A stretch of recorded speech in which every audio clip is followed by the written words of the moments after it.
Parshas Vayeira has 147 verses over 5 chapters. There are no mitzvos, but there are several iconic episodes in this week's Parsha. It begins with Abraham right after his circumcision. He is visited by God and right away by 3 angels masquerading as guests. We read about Abraham's unsuccessful intercession on behalf of Sodom and Gomorrah, Sodom and Amorah. In our Parsha, we also have both readings that we read in Shul on Rosh Hashanah, the birth of Isaac and the banishment of Ishmael, and of course, the binding of Isaac. So there's lots to get to in this week's Parsha. Let's begin. Chapter 18, verse 1 reads almost like it's innocuously setting the stage for the events that happened, but there's a lot of meaning packed into this verse. Hashem appeared to him in the plains of Mamre while he was sitting at the entrance of the tent in the heat of the day. God appears to Abraham, and Abraham sitting outside. It's really hot, and he's by the entrance of the tent. Says Rashi, why did God appear to Abraham? Because Abraham was recuperating from his circumcision that happened 3 days prior, and God came to visit. And that is evident because even though God appears to Abraham, God does not speak to him until much later in the chapter. So it must mean that God's visit was not about communicating, but just about visiting. Why is Abraham sitting at the entrance of the tent, says Rashi, to see if there are any passerby so that he could invite them in to his house and offer them lunch? How does Rashi know that the reason why Abraham's sitting at the entrance of his tent is because he wants to invite in guests? And the answer to that is, of course, that there's nothing trivial in the Torah. If the Torah tells us that Abraham is sitting at the entrance of his tent, it must mean that he's doing that for a reason, and therefore we know that he's waiting for guests. Why is it so hot in that day? Says Rashi, because the Almighty removed the sun from its sheath. They might have made it very hot. Why? To not inconvenience Abraham. He's recuperating. He just underwent surgery at the age of 99 years old. And every day he's always busy with guests. Let him take a day off to recuperate. But Abraham's so sad that there's no one to visit, and therefore the Almighty sends him angels in the guise of people. So Abraham lifts his eyes and he sees, behold, 3 men were standing over him. He saw and he ran towards them from the entrance of the tent, and he bowed towards the ground. As God appears to him, right away 3 men appear, and he runs over to them to welcome them, and he bows before them. Why are there 3 men where he thinks they're men, but really they're angels? Says Rashi, one of them to inform him that he's going to have a child, that Isaac is going to be born. One of them to go destroy the city of Sodom and Gomorrah. And the third one is to heal Abraham.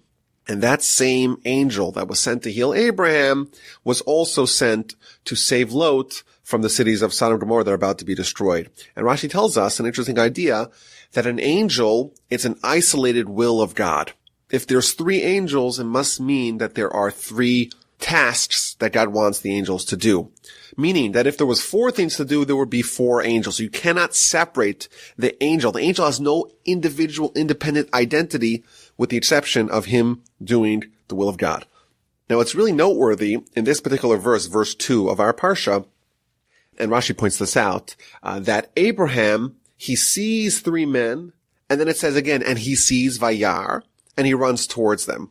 This phenomena that an individual, a subject in the Torah, sees something twice in the same verse, that's the verb Vayar, and he saw, appears twice in the same verse, only appears by Abraham in chapter 18 over here, and by Moses in chapter 2 of Exodus. And Rashi explains, what does it mean that he saw and then he saw again?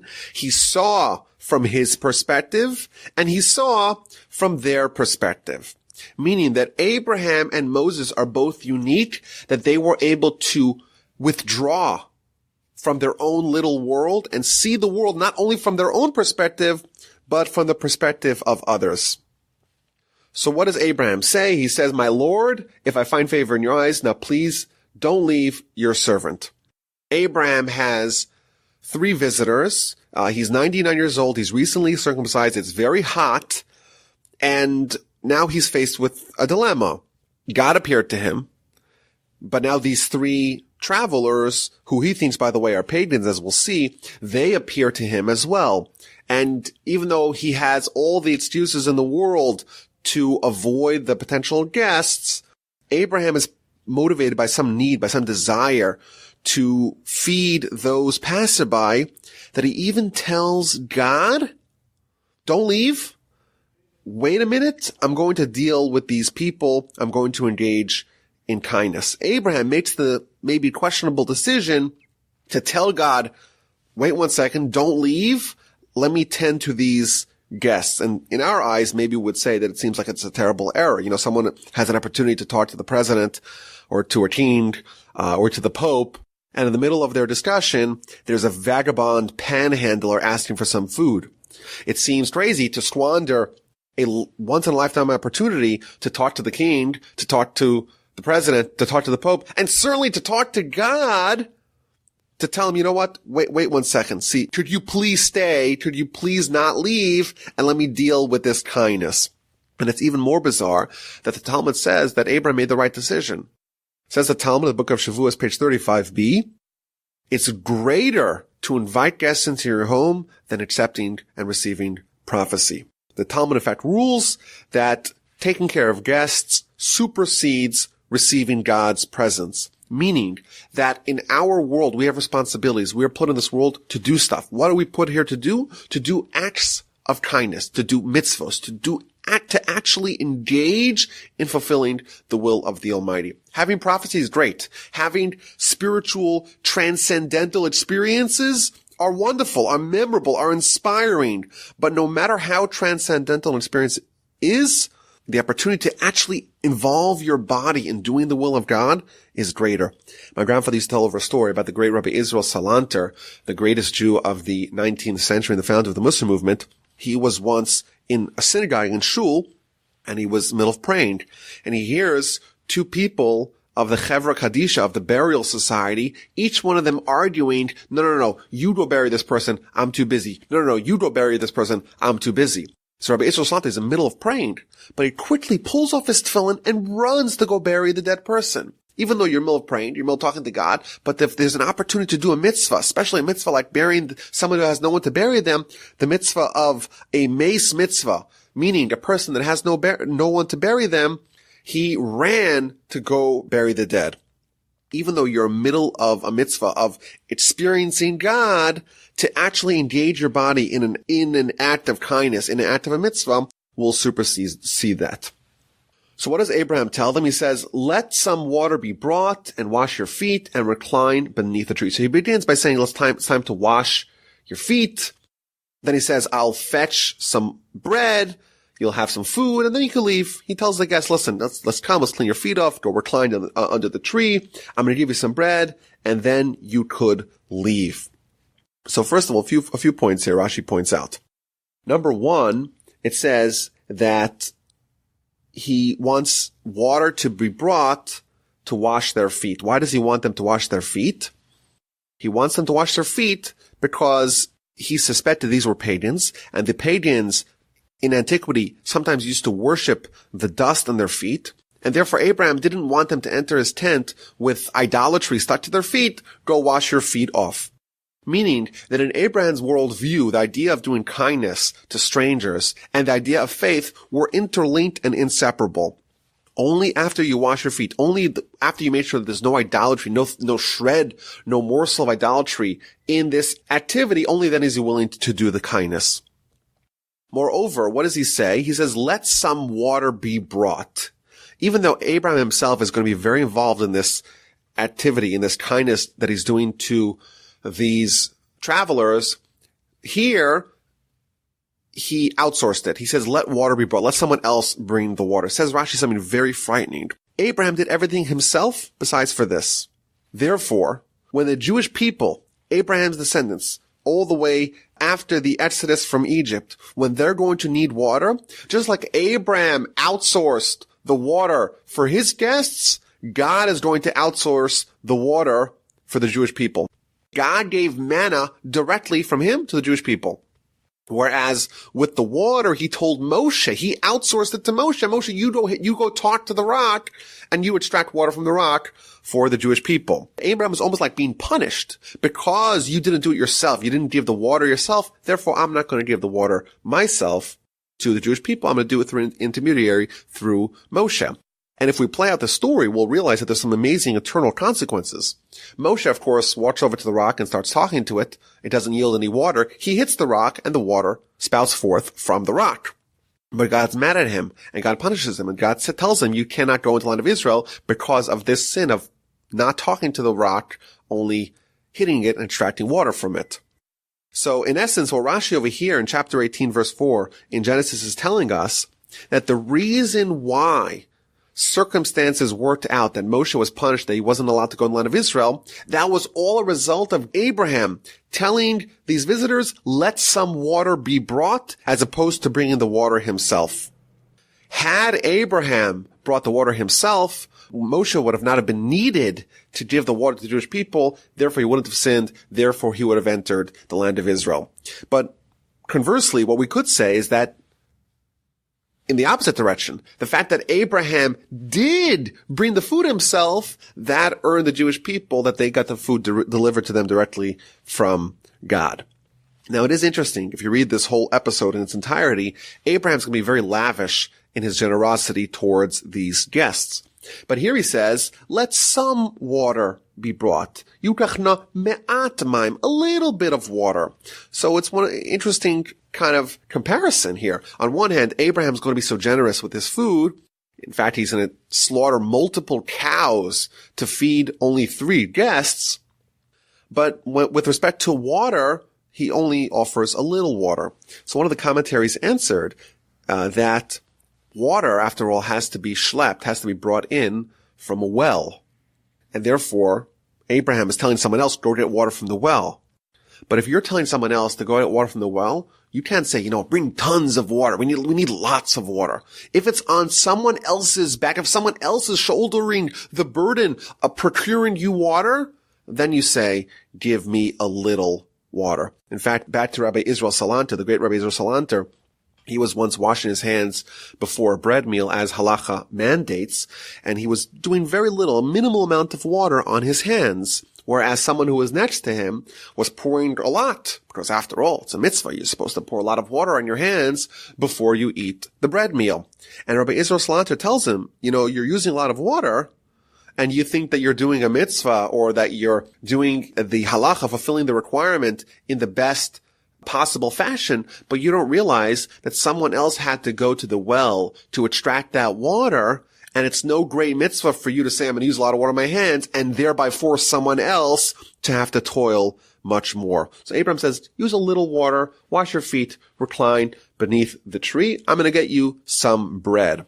The Talmud points out, if you actually read the rest of the story, he says he's going to give him some bread, but ultimately he makes them a 5-star 12-course, gastronomical, delightful meal.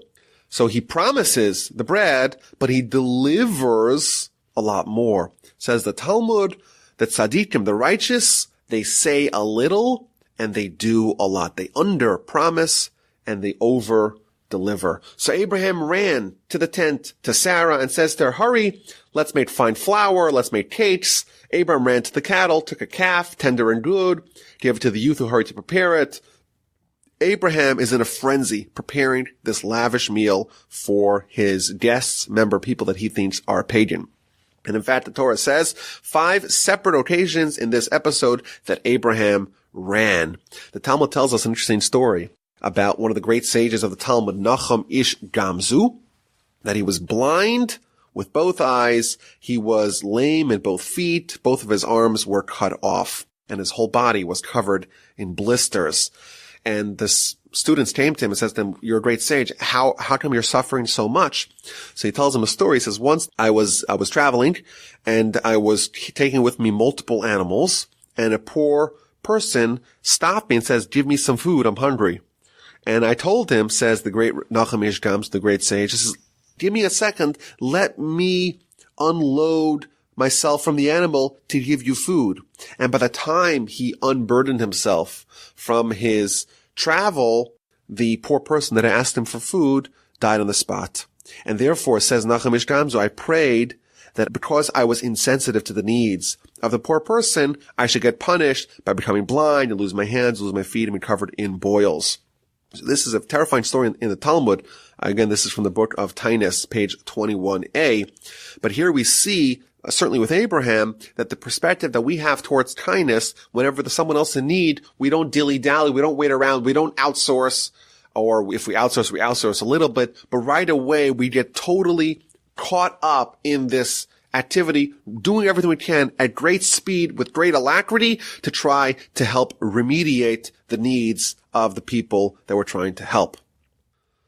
Now, Abraham reaches out to Sarah and also to the youth who hurry to prepare him. He also tells his son, Ishmael, says Rashi, he tells his son Ishmael to help him prepare the animals for slaughtering. Says Rashi, why did he tell Ishmael to help him? Lechancho b'mitzvos, to educate him in the ways of mitzvos. The father, Abraham, is responsible in preparing the child for a life of mitzvos. He has a son Ishmael. He wants him to be trained in the ways of kindness and hospitality, and therefore he tells him, you help as well. And maybe we could point out from this that Rashi is telling us that the only reason why Abraham asked Ishmael to help him was because he wanted to educate him, but not because Abraham was lazy. There could have been an alternative explanation. Abraham, listen, I'm doing so much. You shoulder some of the burden too. No. The only reason why Abraham instructed Ishmael to participate in this mitzvah, in this kindness, in this hospitality, was to educate him, but for no other reason. So, okay, the meal's ready. He takes the cream and the milk and the calf, which he had prepared, and placed it before them. He stood over them beneath the tree, and they ate. So Abraham finally prepares this whole meal. He gives them the cream, the milk, and the meat, and they eat. Now, the commentaries point out that this meal does not exactly look like it's a very kosher meal. As we know, milk and meat don't really go together in the kosher cuisine. So why is Abraham taking cream and milk and the calf and the meat which he had prepared and giving it to the guests? Now, in addition, the Torah does not share with us Abraham's menu needlessly. There's obviously some sort of lesson that's being conveyed over here. So there's several answers to this question. So first of all, the Midrash tells us that if you notice there's specific order. First he takes the cream and the milk, and then he gives the meat. And we know that mixing milk and meat is a big no-no, but only when they're either served together or cooked together, or when the meat comes first. But here, because the milk came first, in fact, the halacha says you're allowed to have an ice cream, a milkshake, or whatever, and then have your steak, but not vice versa. You cannot have the steak and then the milkshake. It has to be the other way around, provided that there's no residue in your mouth, there's no taste, there's no latent lactose in your mouth, you're allowed to eat the meat right afterwards. That's the first answer. But then the Midrash offers a fascinating epilogue to the story. Maybe that's the reason why we're told this menu. It says that when Moshe, all the way in the book of Exodus, when he goes up to heaven to get the Torah, the angels mount a protest. They say, no, how could you possibly give the Torah to humans? You're trusting the humans to keep the Torah. Don't you know that the humans are notoriously unreliable? How could you give the Torah to the Jewish people? That's what God is told. That's the protest of the angels. And the response to vanquish the argument is this episode. God says to them, what's the alternative? That we don't give the Torah to the Jewish people? We don't give the Torah to fallible humans? We keep it in heavens? Well, you angels, you're not perfect either. Don't you remember when y'all visited Abraham in chapter 18 of the book of Genesis? After all, you ate non-kosher. You ate milk and meat together. Hence, you're not perfect. You transgress the Torah too.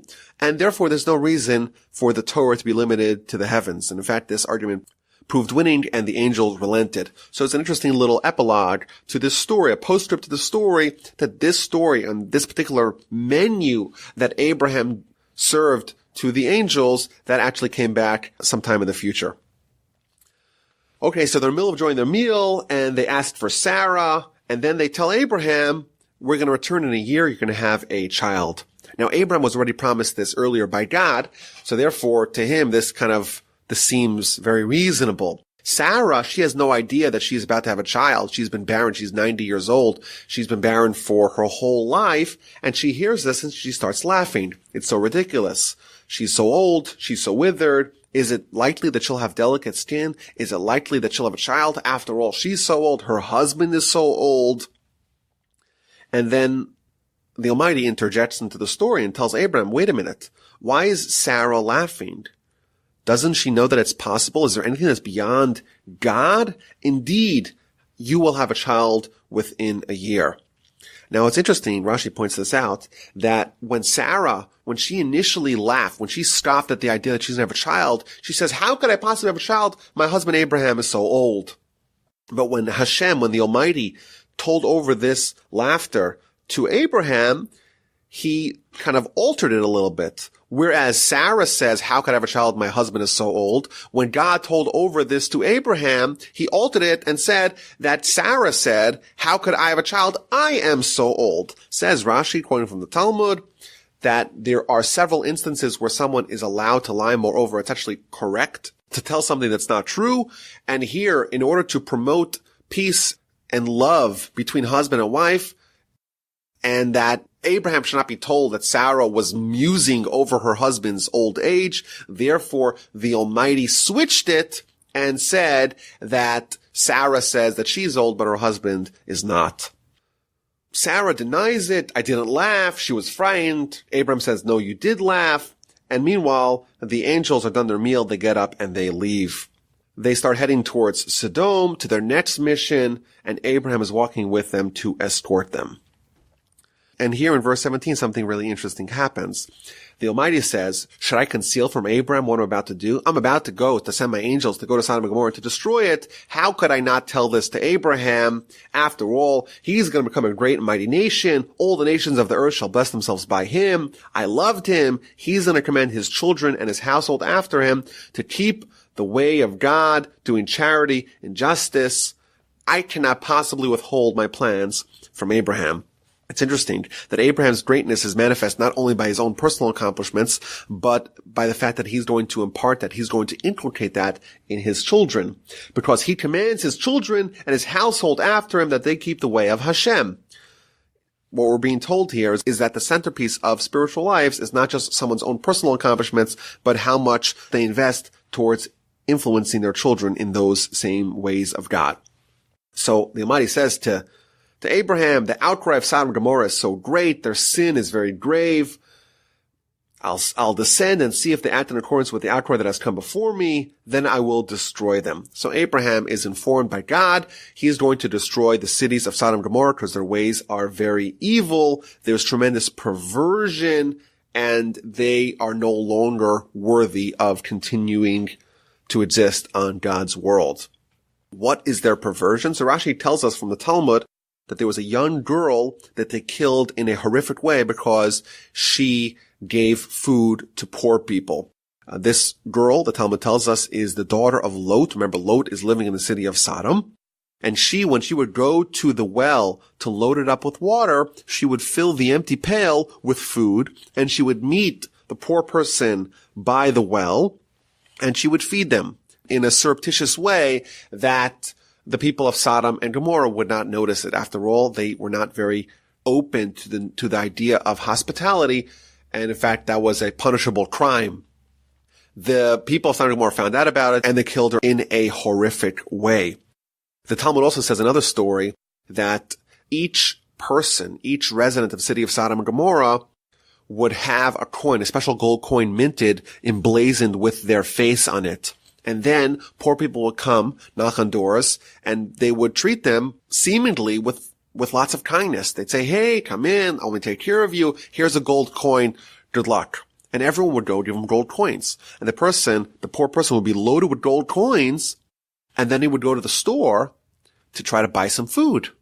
And the store owner, the shopkeeper, would refuse to accept this currency. And the poor person would have tons of gold, but no place to buy any food, and would just die. And after the person would die, every resident would go back to the corpse and collect a coin that has their image on them. So we see another level of perversion here in the city of Sodom and Gomorrah that the Almighty can no longer tolerate, and he's going to destroy it. So what does Abraham do? Abraham tries to intercede on their behalf. Now Abraham came forward and said, will you also stamp out the righteous along with the wicked? Are you going to kill the righteous together with the wicked? Maybe there's righteous people, maybe there's 50 righteous people, and therefore we could save the entire region. Rashi explains that there were 5 different towns in this metropolis, and therefore 10 righteous people per town will save all 5 of them. When he finds out that there aren't 50 righteous people, he says, well, maybe there's 40, we could save 4 towns, maybe there's 30, maybe there's 20, maybe there's 10. And finally, when Abraham finds out that it is futile, he stops his prayer and returns home. Now, there's an interesting idea here, that if there would have been 10 righteous people, 10 tzaddikim in each city, their merit would have spread out and actually saved the entire city from destruction. After Abraham is told that there aren't 50 righteous people in the city, he responds, behold now, I desire to speak to my Lord, although I am but dust and ashes. Abraham is displaying tremendous humility. He's nothing but dust and ashes, and all he wants to do is beg and plead on behalf of the city of Sodom and Gomorrah and its people. It's interesting that Abraham tells God that he's but dust and ashes, and maybe that's the proper approach between man and God. But of course, we are encouraged to not just dwell on our own pitiful reality, but also to focus on our own greatness. After Abraham's intercession on behalf of Sodom and Gomorrah is unsuccessful, he returns to his place. He concedes defeat. And chapter 19 will read about the destruction of Sodom and Gomorrah.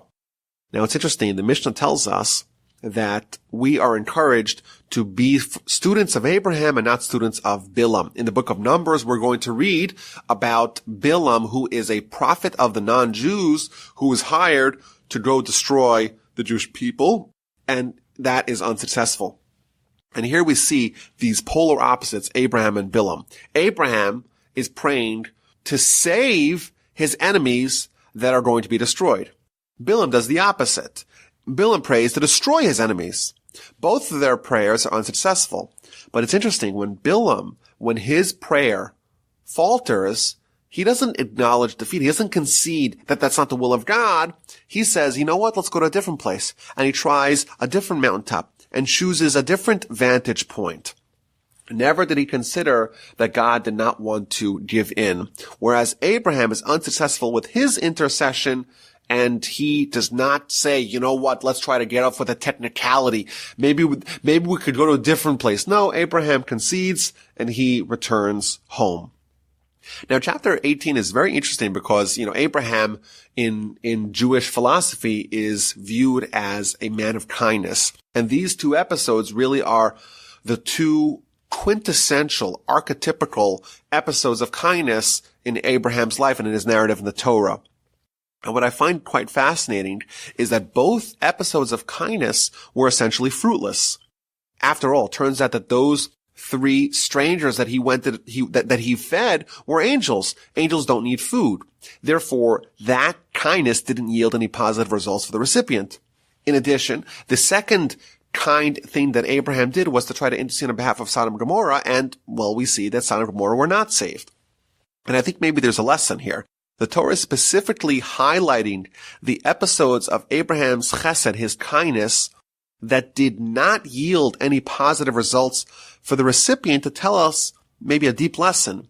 That kindness is about changing yourself, not necessarily about helping others.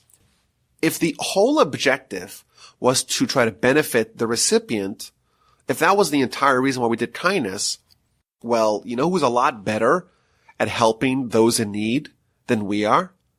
It's the Almighty. So if it's all about helping the needy, well, then the Almighty should do it himself. Why does he outsource it to us? In Jewish philosophy, we say that the Almighty deliberately makes people needy in order to afford us the opportunity to help them. The Talmud says, more than the good that the donor does with the pauper does with the donor. Meaning, who changes when there's an act of kindness, when a benefactor gives someone a need? Who changes more? the benefactor. And that's why specifically, or maybe this is my theory, that's why specifically the Torah tells us that Abraham's kindness in an instance where his kindness didn't yield any practical, tangible results for the recipient. Chapter 19 begins, the two angels came to Sodom in the evening. Lot was sitting at the gate of Sodom. He sees them. He bows before them. He says, come to my house, spend the night with me, wash your feet, wake up early, and then go your way. Well, I'm going to take care of you. Lot spent a long time influenced by Abraham, and just like Abraham was renowned for his kindness and hospitality, Lot seems to be following the same model. But if you'll notice, there's slight differences. Whereas Abraham told him, wash your feet and then come into my house, Lot says the opposite. Spend the night and then wash your feet and then wake up early and then go on your way. Abraham was very concerned about them worshiping the idolatry, so to speak, on their feet, whereas Lot wasn't so concerned about that. Moreover, Rashi tells us that there was another reason why Lot did not want them to wash their feet, and that would be that if they washed their feet and then he was caught by the people of his hometown, they'll say, hey, look, their feet are even washed. They must have been here for a long time. Lot wanted that their feet should still be dusty, so that way if he is caught with this crime of inviting guests, he could say, hey, they just got here. Look, their feet are still dusty from the road. So in essence, we have two reasons why Lot switched the order. Number one, because he didn't care so much about idolatry. Number two, because his commitment to kindness was not complete. He wanted to protect his own skin as well. And maybe we could say that these two ideas are connected. Abraham, like we mentioned earlier, his kindness was rooted in his faith. And therefore, he was doing kindness because he was trying to fulfill the will of God. And therefore, how could he bring in a guest to his home who has the idolatrous dust on their feet? You gotta wash your feet first. Whereas Lot was not kind of that. He was kind independent of his relationship with God. And therefore, it didn't worry him the fact that these pagans, so to speak, are going to be walking into his house with their dusty feet. But here we see more, that someone whose kindness is rooted in faith will actually be more dedicated in their kindness. The only reason why Lot was trying to shield himself, he wasn't fully invested in the kindness. He said, let's keep their feet dusty so it'll save me from any retributions if the people of Sodom and Gomorrah find out. Where was that rooted? That was rooted in Lot's severing of kindness from faith.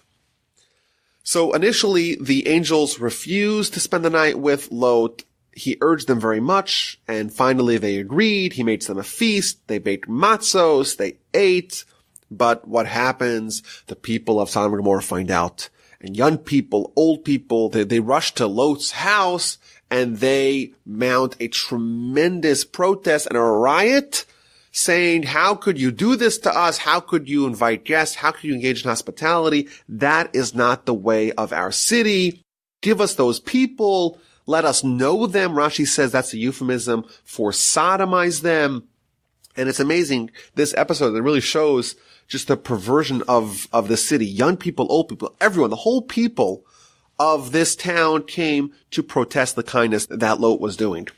So Lot goes out, tries to calm down the mob, shuts the door behind him. He says, listen, I beg of you, my brothers, don't act wickedly. I have 2 daughters that are virgins. They've never known a man. I'll bring them out to you. You do with them as you please.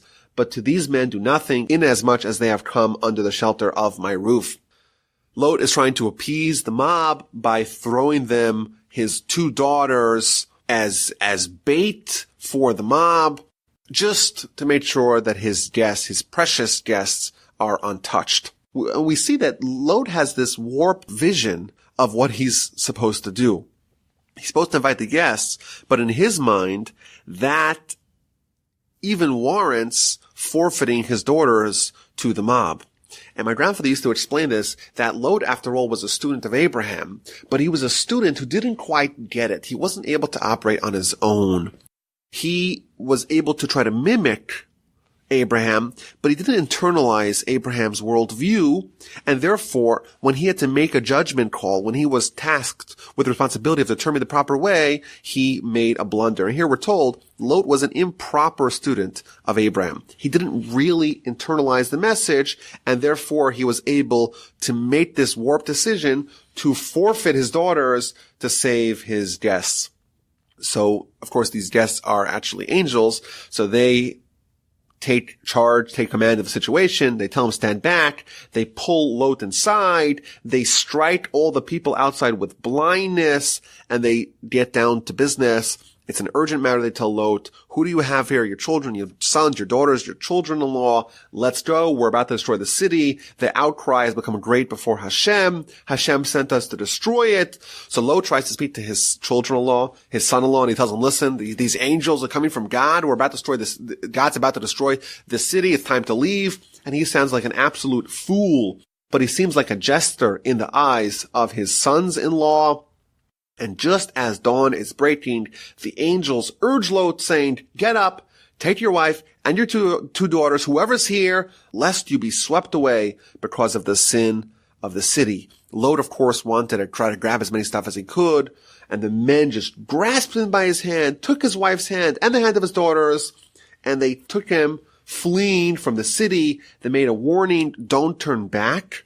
Don't look, don't see in the destruction of the city. You are being saved, not because of your own merit, but because of Abraham. Therefore, you don't have the rights to look at the downfall of your fellow Sodomites. It's interesting, Rashi points out that this destruction of Sodom and Gomorrah happened at daybreak. Why? Because that's the time where the moon is still visible at night, but the sun has already risen in the morning. And there were the people of Sodom and Gomorrah were idolaters. Some of them worshipped the sun, some of them worshipped the moon. Therefore, if the city was destroyed at night when there was just the moon, the people who worshipped the sun would have said, well, if the sun was present, then he would have stopped it. If it was done during the day when the sun is present and the moon is obscured, well, then the people who worship the moon would have said that had the moon been present, it would have stopped this destruction. Therefore, God awaited until the sun and the moon were both visible in the sky, and there, when the, so to speak, idols of the people of Sodom and Gomorrah were present, God flipped over the city. God destroyed the city. The sun arose upon the earth, and Lot arrived in Zoar, the city of Zoar. Now Hashem has caused sulfur and fire to rain upon Sodom and Gomorrah. From Hashem, out of heaven, he overturned these cities and the entire plain with all the inhabitants of the cities and the vegetation of the soil. His wife, Lot's wife, appeared behind him, and she became a pillar of salt. Rashi explains that these cities, 4 of the 5 cities that were supposed to be destroyed, were all sitting on one slab of stone, like one tectonic plate, and that the Almighty lifted it up from the bottom and flipped it over on its head and then pushed it in. I have a theory about this. You know, if you go visit this area, this region, we know where this region is, near the Dead Sea. Actually, it's the lowest point on Earth. The lowest point with respect to sea level on Earth is in the Dead Sea in Israel. Why? My theory is because of this episode. The Almighty had taken the previous civilization that had flourished along that area, taken the actual crust of the earth under it, flipped it on its head and smashed it deep into the ground, so to speak, and therefore all we have left is the crater of this destruction. Now, Lot's wife, she didn't follow the rules. She turned around, she looked, and she became a pillar of salt. Why did she turn into a pillar of salt? Says Rashi, because she sinned with salt, therefore she was punished with salt. When Lot would feed the guests, he would give the guests salt, and she said to him, even this terrible policy, this terrible behavior you want to bring to this place, to give them also salt? And therefore, because her opposition to kindness was manifested in this episode of salt, therefore her punishment is also manifested in salt. And I find it remarkable that someone who could be as steeped in kindness as Lot can have a wife that was so antagonistic to kindness that she even was like, how could you possibly give salt to them? How could you do anything more? What are you doing? We're in this place of Sodom and Gomorrah, and you're opposing the mores of the city. She was clearly influenced by the ways of the people around her to have a disdain for kindness. Abraham wakes up in the morning. He overlooks the cities of Sodom and Gomorrah, and he sees the tremendous destruction. There's smoke rising from the earth, like coming out of a furnace. God destroyed the cities of the plain, and God remembered Abraham. So he sent Lot from amidst the upheaval when he overturned the cities in which Lot had lived. So there's an interesting juxtaposition here. God remembers Abraham, and therefore he made sure that Lot is spared from this upheaval. Why did God remember Abraham to save Lot? So Rashi explains that when they went down to Egypt, Abraham, Sarah, who was then called Sarai, and Lot, and then Abraham told Pharaoh and the Egyptians that Sarai was his sister, even though she really was his wife. Lot, of course, knew the truth. He knew that Abraham and Sarai were married, but he didn't reveal it. And therefore, in that merit, i.e., God remembered Lot, but he really remembered Abraham, the episode of Abraham. That's why God saved Lot from this destruction. So it's interesting, the commentaries point out that Lot, after all, we see he was very dedicated to kindness. And he did kindness with total strangers. And he even taught his daughter the ways of kindness.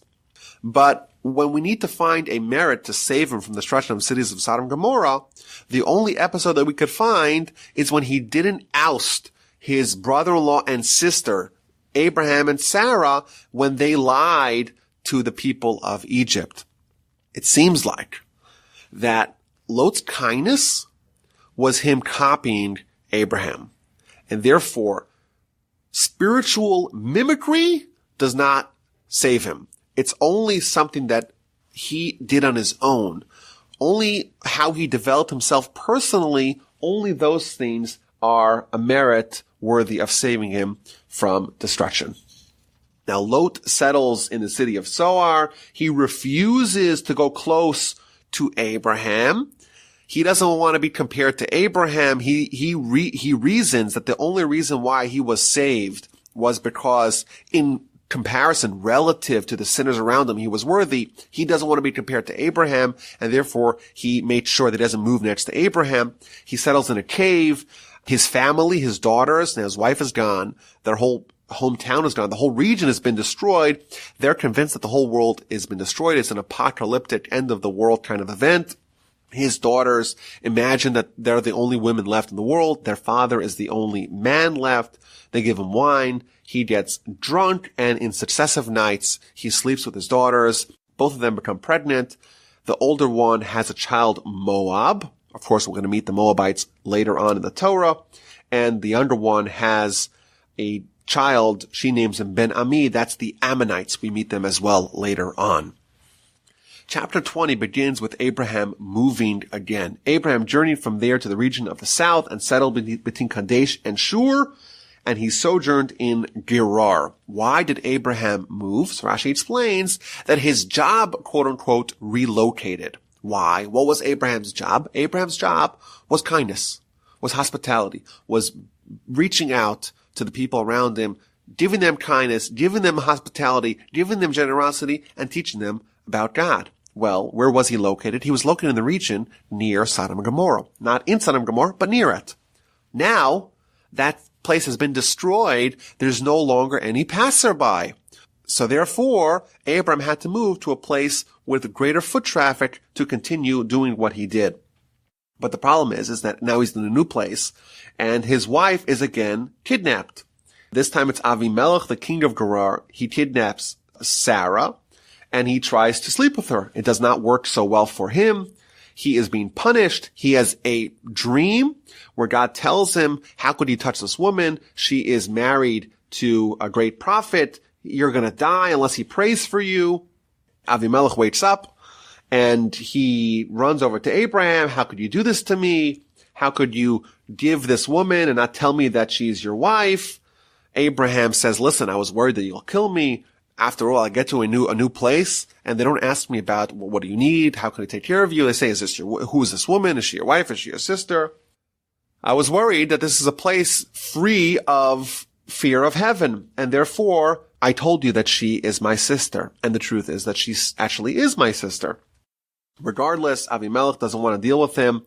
He gives him animals and flock and cattle and servants and maidservants, and he tells him to go settle wherever they want in the land. No one will touch them. So the commentary explains that the punishment, the harsh punishment that Avimelech and his people received was that every single one of their orifices was sealed up. They no longer could go to the bathroom, and their ears were stuffed up, their nose was stuffed up, every one of their orifices were stuffed up. Abraham, at the end of the chapter, prayed to God, and he healed Avimelech, his wife, and his maids, and they were relieved. After Abraham prayed on their behalf, they were able to relieve themselves.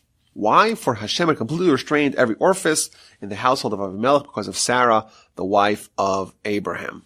Chapter 22 is the chapter that we read on the first day of Rosh Hashanah, and it begins, Hashem had remembered Sarah as he had said, and Hashem did for Sarah as he had spoken. Sarah conceived and bore a son to Abraham in his old age at the same time where God had foretold, and Abraham named the child as he was instructed by God. He named him Isaac. Isaac is circumcised at 8 days.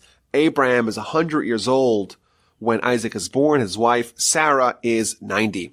Says Rashi, what is the meaning of this juxtaposition between the episode of Avimelech kidnapping Sarah, having all the orifices sealed, Abraham praying, having them healed, and then Sarah conceiving? Says Rashi, a very fascinating idea. If someone prays on behalf of their fellow and they need the same thing, their prayer is answered first. Abraham and Sarah, they were always praying to God to have a child. But until this point, that prayer did not yield any results. But now they're praying for Avimelech and his family to have their orifices opened. Because in the merit of Abraham praying that Avimelech's orifices opened, as a result, his original prayer that he had done for Sarah, that her orifices opened, that her be able to bear a child, that was answered because he prayed for someone else. Therefore, his prayer gets more power, more potent. And one of the ideas behind this is that ideally we're supposed to pray not for our own benefit, but for the benefit of heaven. And when someone prays for someone else, they are demonstrating that they're praying for the right reasons, and therefore their own prayer becomes more efficacious. Now, the commentaries explain why is this particular Torah portion read on Rosh Hashanah. So there's several answers given. But the Talmud in the book of Rosh Hashanah, page 11a, tells us that Sarah conceived on Rosh Hashanah. Moreover, not only Sarah conceived on Rosh Hashanah, Rachel, we'll read in a few Parshias, Hannah, the mother of Samuel, they also conceived on Rosh Hashanah. Maybe there's a deep point here. Maybe it's not a coincidence that they conceived on Rosh Hashanah. Quite to the contrary. Because it was Rosh Hashanah, they were able to transform their physiology. Sarah previously, she didn't have the hardware needed to produce a child, but the idea of Rosh Hashanah, the transformation of Rosh Hashanah, the change of Rosh Hashanah is a recreation of man. This is the day where man was created. This is the day where man is recreated, and therefore, on Rosh Hashanah, Sarah was recreated in a way, she was reborn, so to speak, in a way that she was able to have a child. And that is indeed the power of the day, and that's why we read it on Rosh Hashanah. Rashi tells us that it wasn't only Sarah who was healed. She opened up a pipeline of salvation for all of humanity. Many women who were barren bore children in that day. Many people who were sick were healed in that day. Many prayers that were unanswered previously were also answered on that day. The child grew up. He was weaned. So Isaac is a small child. He is 2 years old. His brother is 14 years older. That's Ishmael. So Ishmael at the time is 16 when Isaac is weaned. And Sarah sees the son of Hagar, the Egyptian, whom she had borne to Abraham, laughing. He's mocking. So Isaac is 2, Ishmael is 16, and Sarah notices that her son's half-brother, Ishmael, is laughing. He's not behaving in the proper way. What does this mean that he's laughing? So Rashi gives us 3 interpretations. Either he was doing idolatry, or he was engaging in sexual perversion, or he was murdering. So the big three, idolatry, adultery, rape, and murder, all those three things Sarah was able to witness in Ishmael's behavior. The commentaries explain it wasn't that Ishmael was actually engaging in those behaviors, but his mockery, his laughter was something that Sarah was able to interpret from his laughter, from his levity, he was destined to go on to ways of idolatry, adultery, and murder, and therefore she wanted to not have this influence around her son Isaac, and therefore she said to Abraham, send him away. So she said to Abraham, drive out this slave woman with her son, for the son of that slave woman shall not inherit with my son, with Isaac. Abraham is greatly distressed, but God tells Abraham, don't be distressed over the youth. Whatever Sarah tells you to do, listen to her, since through Isaac will offspring be considered yours. But the son of the slave woman as well will I make into a nation, for he is your offspring. Abraham, even though he recognized that Sarah had a point, that there's some nascent character flaws being exhibited by Ishmael, he thought, well, I shouldn't send him away. If I send him away, for sure he's going to go down that path. Let him stay in my household, and maybe we could avoid him turning into a terrible sinner. Maybe he'll rectify his ways here under my tutelage. And God tells Abraham, no, listen to Sarah. Sarah is a greater prophet than you, and therefore whatever she tells you to do, you should do. So Abraham wakes up in the morning. He gives Hagar and Ishmael some provisions, some bread, some water, and says, okay, you should leave. And they leave, and bad things start happening to them. The water is depleted, the food is finished, and Ishmael is ill. And Hagar is convinced that he's going to die. She puts him down, and she says, I don't want to see in the death of the child. She cries, he cries, they cry out to God, and an angel of God calls over to Hagar from heaven. Don't worry. The angel tells Hagar, I'm going to show you some water. Lift up the child. I'm going to make him into a great nation. He shows her a well of water. She goes, she fills up her pitcher. She gives the youth to drink, and he is healed, and he grows up. He lives in the desert, becomes an accomplished archer, and he married a woman from the land of Egypt. This is another theme that we revisit on Rosh Hashanah.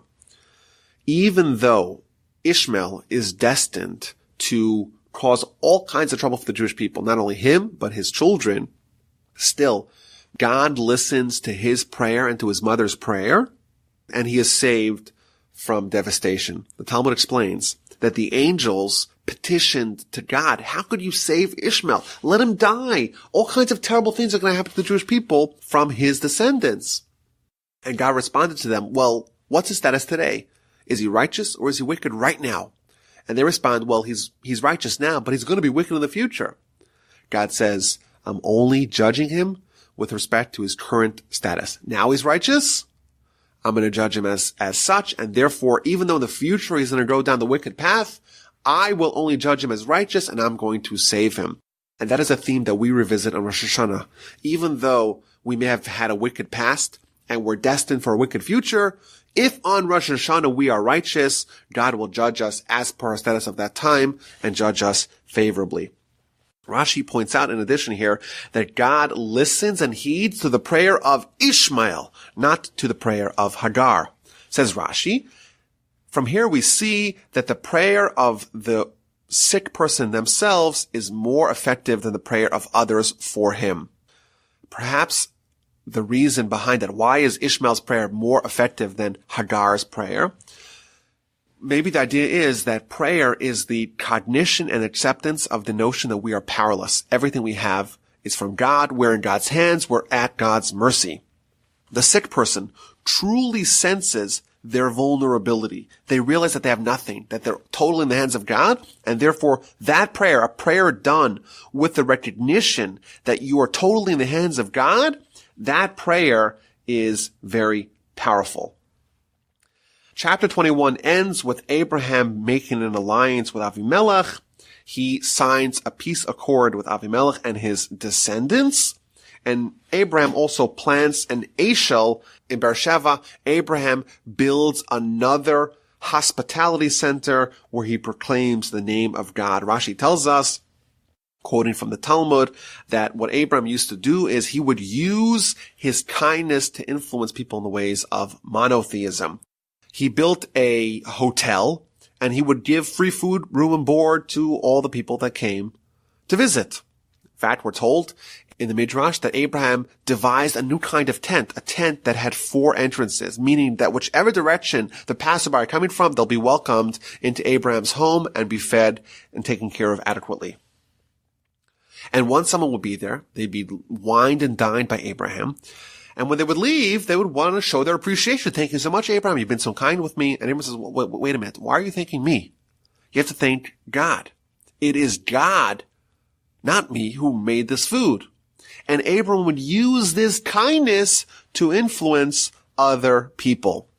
So a few points here. First of all, my grandfather used to say that Abraham had a 4-door tent, but really all of us who have cars also have a potentially 4-door tent of kindness. We have a car, we see someone walking to synagogue or back home or whatever, we have the opportunity to use our car that also has 4 doors in the ways of our forefather, in the ways of Abraham, in the ways of kindness. But here we see another powerful idea, that if you want to influence someone, it's probably a very effective way to not just give lectures or be very stern in your admonishment of their ways, rather to feed them, take care of them, give them love, show them love and kindness, empathy, care, concern, be generous and benevolent. And then when they're appreciative, you redirect that kindness towards faith. And Abraham lived there for many years, and many, many years later, we arrive at chapter 22, which is the final chapter of this Parsha, and a very pivotal event in Jewish history, and certainly in the history of Abraham and his son Isaac, and that is the episode of the binding of Isaac. And it happened after these themes that God tested Abraham, and he said to him, Abraham, and he replied, here I am. And Abraham is told by God, take your son, your only son, the son that you love, take Isaac, go to the land of Moriah, go to Jerusalem, bring him up there as an offering on one of the mountains which I will show you. This is going to be the 10th trial, the trial known as the Curated, the binding of Isaac on the altar. Abraham is going to be given a test. Take your son, bring him up as a sacrifice, offer him to me. Of course, this is a test not only for Abraham, it's also a test for Isaac. And Rashi, in fact, tells us that Ishmael would gloat to Isaac by saying, hey, Isaac, you're only 8 days old when you were circumcised. You had no ability to refuse. I was 13 years old, and I'm so much better than you because even though it was quite painful, I did not protest, and I was willingly allowed myself to be circumcised. And Isaac responded, well, you committed yourself to God in one organ, but if God told me to sacrifice my entire body, I wouldn't stop him. And therefore we see that this is not only a test for Abraham to offer his son as a sacrifice, but a test for Isaac too, to see if he's willing to give up his life for God. So Abraham wakes up early in the morning. He saddles his donkey. Rashi points out that he was acting with total devotion to God. He himself saddled his own donkey. He was so excited to fulfill the will of God, he didn't outsource that to someone else. And he takes his 2 young men with him, i.e. Ishmael and Eliezer, and he takes Isaac, he takes the wood for the offering, and they travel in the direction where God tells him. On the 3rd day, Abraham looks up and he sees the place from afar. He sees a cloud hovering over the mountaintop in Jerusalem. He asks his children and Eliezer, do you see it? Eliezer says, I don't see it. Ishmael says, I don't see it. Isaac says, yeah, I see it. So those two, Abraham and Isaac, they head out towards the mountaintop, and they tell the other 2, stay here by yourself with the donkey, while I and the land will go there, will worship, and we will return. It's interesting, the commentaries point out that Abraham tells Eliezer and Ishmael, stay here with the donkey, let me and Isaac go and worship and return. But of course, in the next verse we read that Abraham has to take the wood for the offering, and he has to take the knife and the fire. He has to take all kinds of provisions with him. So why does Abraham not take the donkey with them? If Abraham and Isaac are traveling up the mountain and they have all kinds of stuff, they're carrying it by hand, why do they tell them, stay here with the donkey? Why don't they take the donkey to help them schlep all those provisions? So the Maharal says a fascinating idea. He says that the donkey, after all, in all of Jewish literature, represents the idea of materialism. That's what a donkey is. A chamor in Hebrew, the donkey is related to the word chomer, which means materialism. And sometimes, says the Maharal, sometimes when we're about to partake in a spiritually uplifting activity, we cannot bring the donkey with us. We have to leave the donkey behind. We cannot take materialistic interests to a spiritual opportunity. When you're communing with God, it has to be without the donkey. Even if you're in control of the donkey, even if you're someone like Abraham, who was a master of his materialistic self, when he's going to have this amazing transcendental experience with God, he can't bring the donkey with him. Now, if you'll notice, when he speaks to Ishmael and Eliezer, he says, we're going to come back. Stay here by yourselves with the donkey. We're going to go, we're going to worship, and we will return. Says Rashi, a spark of prophecy was manifested by Abraham, where he prophesied that even though at the time Abraham was under the impression that he was going to sacrifice Isaac, his words were prophetic even without him realizing that they are actually going to return. So Abraham takes the wood and the fire and the knife, and they walk together. Then Isaac spoke to Abraham, his father, and said, Father. And he said, Here I am, my son. And he said, so Isaac says, here's the fire and the wood, but where's the lamb for the offering? We're missing a critical component of a sacrifice. There's no animal. So Abraham responds, God will seek out for himself the lamb for the offering, but if not, then you're going to be the offering. And the two of them went together. And this shows, Rashi points this out, that even though Isaac is apprised of Abraham's plans, he doesn't rebel. He's willing to walk with Abraham together towards this horrific destiny. They finally arrive on the mountaintop. This place is, of course, the holiest place in Jewish history. This is Temple Mount. Abraham builds the altar, arranges the wood. He binds Isaac, his son, atop the altar. Abraham grasps the knife. And at the last second, the angel of God calls out to heaven, Abraham, Abraham, here I am. The angel says to him, don't stretch out your hand against the land. Don't even make a small nick in him. Now I know you've proven yourself that you are a God-fearing man. You have not even withheld your son, your only son, from me. Abraham lifts his eyes and sees, behold, there's a ram caught up in the shrubbery in the thicket by its horns.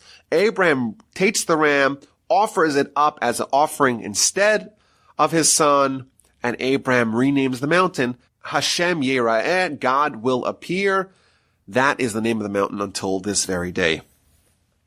We blow a ram's horn, we blow a shofar on Rosh Hashanah to invoke this episode, to earn atonement, to show, to remind God, so to speak, of this tremendous act of self-sacrifice and dedication by Abraham and Isaac, that they were willing to give up their lives for God. Now we find out something very interesting from Rashi here. Rashi says, when Abraham discovers the ram, behold a ram, actually that ram was locked up in that location since the 6 days of creation. For thousands of years, the ram was caught up in the thicket in its horns, waiting for the day where Abraham would use it as a sacrifice on that mountaintop. Something really remarkable emerges here. If you were that ram and you've been stuck in the shrubbery, caught up in the thicket in your horns for hundreds of years, for thousands of years, you're thinking, my goodness, it's terrible. Why did God put me here? I'm stuck. I cannot move. But now we find out years later that the ram was not stuck. It was positioned there. Sometimes we think, oh, why did God put me in this place? Why am I stuck here? But we don't realize this is actually us being set up to achieve our destiny.